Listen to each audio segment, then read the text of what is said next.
ইয়ো guys, কি অবস্থা তোমাদের? কিছুদিন আগে প্লে স্টোর থেকে মজা লঞ্চার ডিলিট হয়ে যায়, তো এখন কোনো লঞ্চারে তোমরা খেলতে পারতেছো না। তো এই কারণে আমি নতুন একটা লঞ্চার নিয়ে চলে এসেছি। চলো লঞ্চারের ভিতরে যাই। সর্বপ্রথম তো এই জায়গায় সেটিং আছে, যে কোনো কিছু সেটিং এটা থেকে সেটিং করার দরকার নেই, যেটা সেটাই থাকতে দিবা। এখানে ভার্সন আছে, যে সব ভার্সনে যা আছে তোমরা মোড প্যাক আছে, মোড আছে, রিসোর্সেস প্যাক, ওয়ার্ল্ড আছে, শেডার আছে। এখানে তোমরা কন্ট্রোল ইম্পোর্ট করতে পারবে। তারপরে এই জায়গায় যায় তোমরা অফলাইন অ্যাকাউন্ট, এখান থেকে তোমরা যে কোনো কেপ স্ল্যাশ স্ক্রিন আপলোড করে খেলতে পারবে।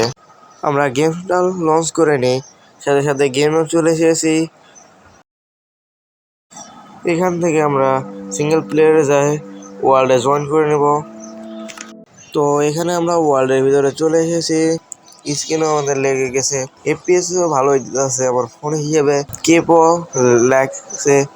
আর আমার এক্সামের জন্য আমি কিছু ভিডিও দিতে পারতেছি না। লঞ্চারের লিঙ্ক ডিসকর্ডে আছে, প্লাস ডিসক্রিপশনেও আছে, তোমরা দেখতে চাও ওই জায়গা থেকে ডাউনলোড করতে পারো। লাইক আর সাবস্ক্রাইব করে দিও।